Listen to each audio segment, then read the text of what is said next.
Fala pessoal, bem-vindos de volta ao canal, hoje com mais um vídeo, voltando aqui quente, com temas importantes que eu sei que vão ajudar você no desenvolvimento do teu negócio, da tua equipe, da tua performance, da tua jornada profissional como um todo. Seja como empresário, como gestor, não importa. E hoje o tema é o que um líder precisa saber. O que um bom líder precisa saber. Muitas vezes o líder peca por esquecimento. Por que que acontece isso? Pensa que na maior parte das vezes o líder é alguém que era um bom operador, um bom operacional, uma boa pessoa de execução e com o passar do tempo ganhou a possibilidade de gerenciar outras pessoas. Então a primeira atitude que ele tem é de ficar supervisionando o como das coisas, se elas estão sendo bem feitas. E ele esquece da nova responsabilidade que ele assumiu. Ele acaba se perdendo nessa de entender qual é a principal responsabilidade dele. Tudo que o bom líder precisa saber no começo é ter empatia e perspectiva. Empatia para saber o que pode estar se passando na cabeça dos seus liderados e perspectiva para tentar entender do ponto de vista deles, qual a dificuldade deles, quais os medos deles, o que eles podem estar sentindo ao estar sendo observados, ao estarem sendo demandados. Guarda isso, tá bom? Empatia, perspectiva. Esse é um primeiro ponto muito importante. E essas duas coisas sempre são esquecidas, porque o líder tende a focar na posição dele na empresa, no status dele, na jornada dele, como ele está sendo visto.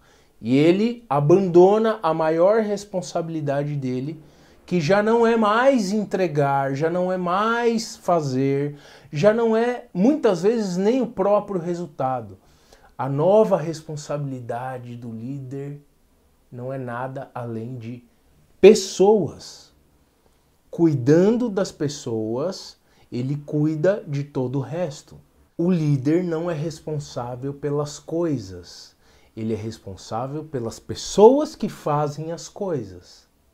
Guarda bem isso. Se você não esquecer isso, nós já andamos 50% do caminho.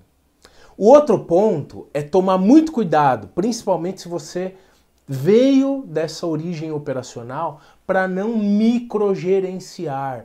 Você não precisa observar cada passo que a sua equipe dá no detalhe. Você não precisa mais se importar tanto com o como fazer. Pense em colocar os objetivos e eles descobrem o caminho para chegar até onde você quer.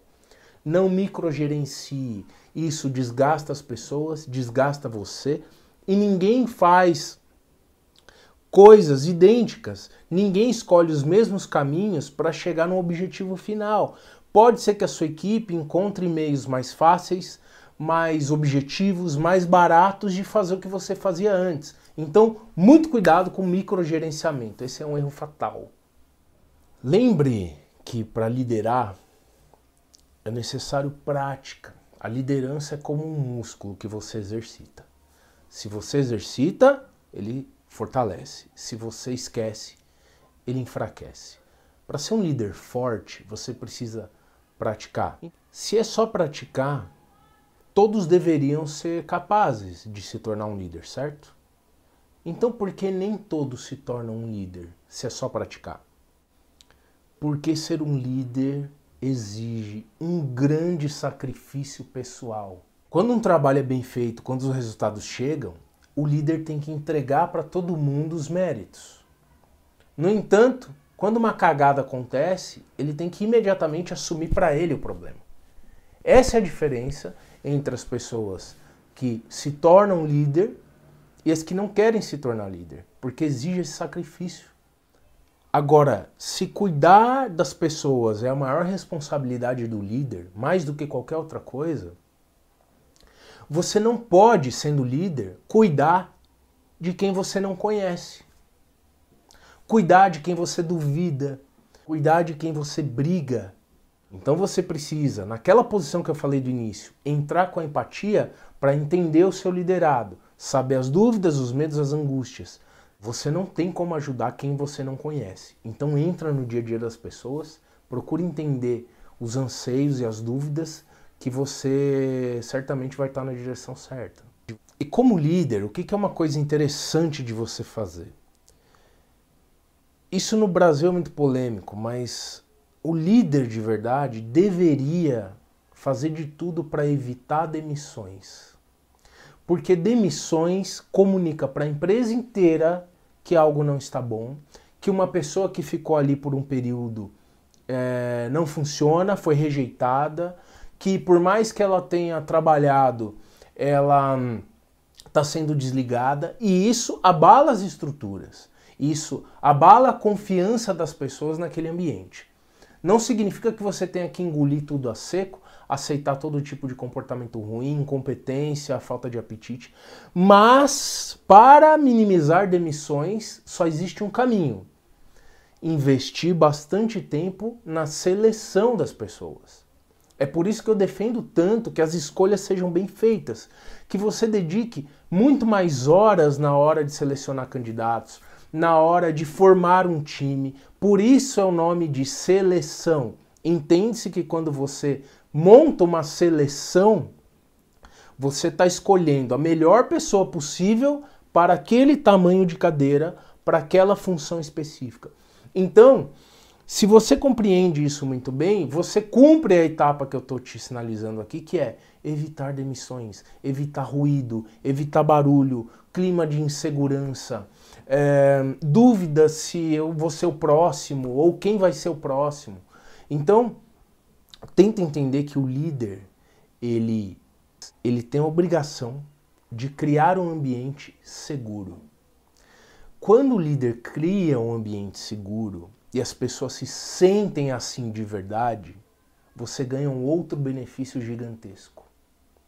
As pessoas começam a erguer as mãos para poder dizer: eu não estou seguro com a minha atividade, eu tenho uma sugestão, eu estou com medo, eu cometi um erro. Socorro.